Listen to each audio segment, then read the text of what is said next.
Hi there and welcome to my channel. I hope that this channel has been informative to you and that you are learning and growing in your career. So in today's video, I want us to deviate a little bit and look at what has been in the news in the last 1 week. And that's all about the Ndichu brothers and what took place. And I will not go into details, but I want us to look at it from a career perspective. What are the important career lessons we can learn? And the reason is because this is becoming a trend. I remember some 4 or 5 months back, this famous radio presenter, Shafiweru, he also found himself in a similar situation and the company had to part ways with him. And although I don't currently know what he's doing, it's something that has become common, and I felt that it's important for me to address it from a career perspective, because when you look at the two situations, the Ndichu brothers, quite successful individuals in the techie world. Look at Shafiweru, a very popular, very successful media personality, and yet where are they now? You'll agree with me, it's not in a very good situation. So the big question is, you and I, because we might be looking at these two situations. These are people in the media, these are people who have a name, but is there lessons we can learn? Are there things that they've done that we should look at and reflect and say, what am I learning from this situation? And especially for others who are in management and leadership position, does that mean we have to look at to start behaving or looking at things differently? So from where I sit, I would say these are the 5 things that I've picked from these two incidences, and I felt that it's important that I share with you. The first lesson for me is knowing that as a leader, we are held to higher standards. What does that mean? In the two scenarios, the two situations, whenever I talk to friends and people, some people are saying, well, guess what? This is an isolated incident. People should be allowed to make mistakes here and there, but unfortunately not. Whenever you are a leader, whenever people are looking up to you, then unfortunately just get to understand that the standards are higher than the ordinary person. Because case in point, I mean, do you think the two situations would be highlighted if it was Kokoteni guy who was doing that? I highly doubt.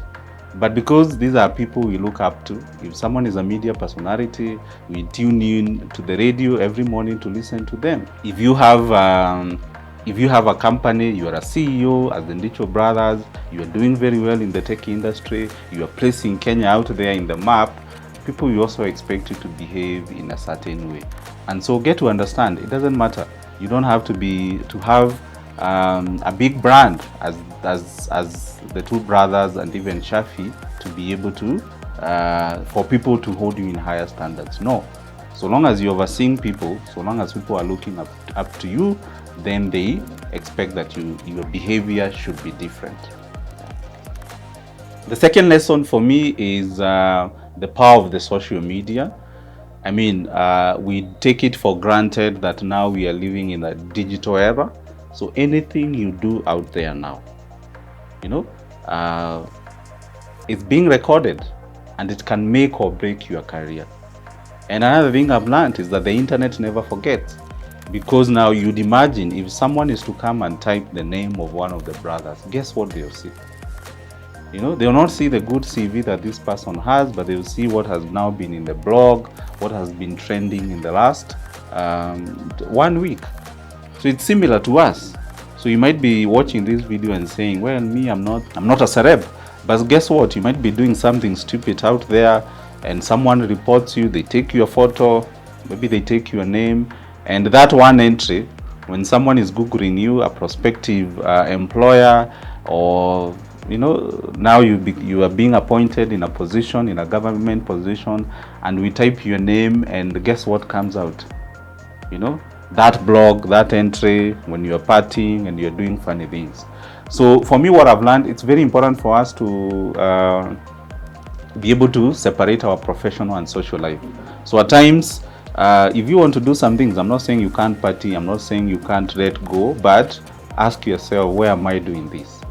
Because this also reminds me of, there was this lady called Pauline. She was the CS, Najib Barara, tourism, had appointed her to, I think, the board of KWS. And then, okay, as I said, the internet never forgets. So what do we see? Just the same day, someone retrieved a Facebook post she had done about the Nairobi National Park, and that's how she lost that appointment. So you can see the power of social media. Don't take it for granted. The other lesson is about the power of personal branding and reputation. So I keep saying this, birds of the same feather flock together. So people want to be associated with people whose image is not tainted.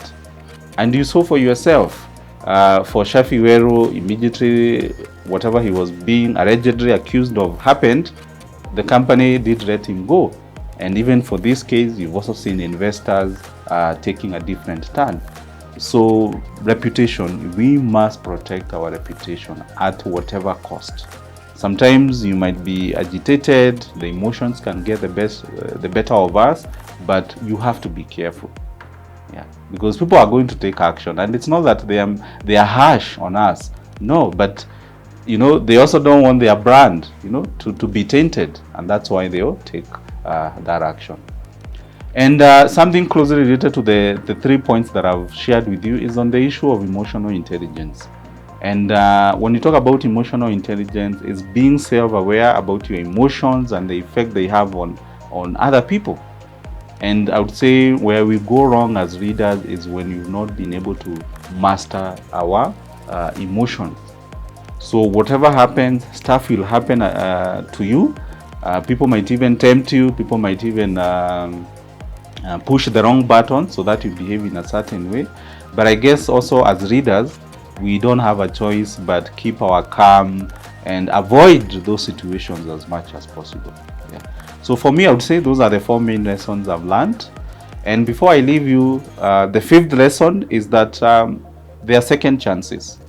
It's not to say that you not have a slip up. It's not to say that you not make a mistake. As a reader, you can't all be perfect. Even I, as I sit here, I've made a mistake. And what you do is own up, and then you try and remedy the situation. And sometimes people might be harsh on you. It may not be easy to win their trust back, but I believe in second chances. So whenever you find in a situation where you've messed up, in quotes, don't be very hard on yourself. The important thing is to learn the lesson and see how you can do things different. And whatever you can do to be able to win the people trust back, whether it's apologizing, whether it's doing something different, that's something that I would highly encourage you to do. Yeah. So those are the 5 lessons that I've learned, and it's not to say that these individuals are bad. No, I think as we say here in this part of the world, stuff happens. So, but what happens is, the important thing is, how do you behave when you find yourself in a situation that you are not very proud of. Yeah. So thank you for watching. This channel is for you. It's to educate you. It's to empower you as a professional. And I look forward to sharing more tips with you. This is the first time you're watching. Please do subscribe, and I'll keep you updated with the latest advice. Thank you very much.